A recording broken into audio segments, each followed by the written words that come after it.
Hey, this is Mr. Izzard, here to demonstrate another way to infuse use of technology into your classroom practices in such a way that is purposeful and aligns to the Common Core.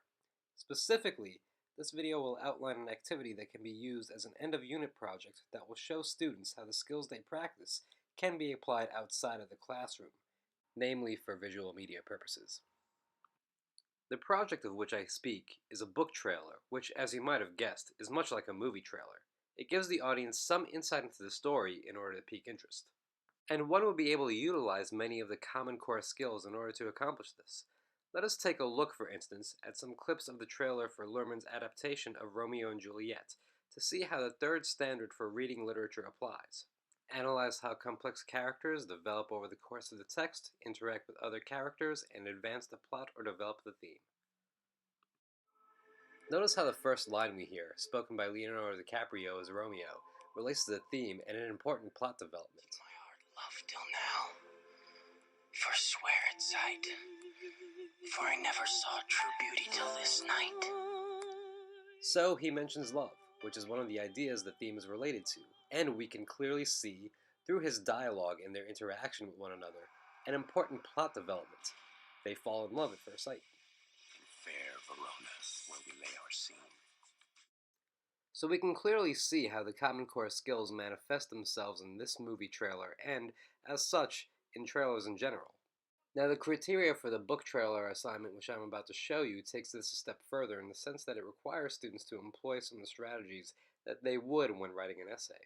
In essay writing, students typically have to make a claim, provide text support, and substantiate the text support with an explanation, and this book trailer assignment requires students to do just that.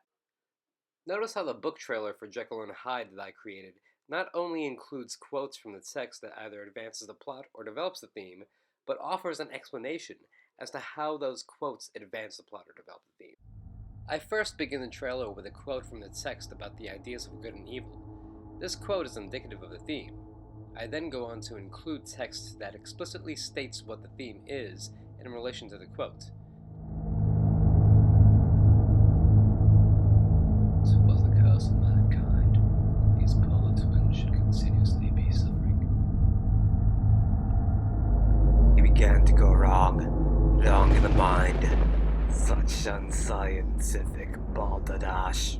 The quote you just heard is a quote that advances the plot as it demonstrates how Jekyll alienates himself from his friends by experimenting with this very unorthodox science. The text that follows also explains why he delves into this unorthodox science, to separate the good and evil sides of himself, and the fallout that ensues. He becomes a monster that terrorizes the streets. Notice how I also show an event that advances the plot, Mr. Hyde's murder of Carew. If I am the chief of sinners, then I am the chief of sufferers also. And the quote I include in the end also develops the plot because we know that Dr. Jekyll is tormented by the deeds that he commits as Mr. Hyde. Essentially, this project is designed to allow students to see the utility of the Common Core standards as they can be applicable outside of reading a novel or writing a paper. Surely you will have gotten some ideas of your own after watching this video, and if you would like to see the Jekyll and Hyde book trailer without my voiceover, just click on the link to the video.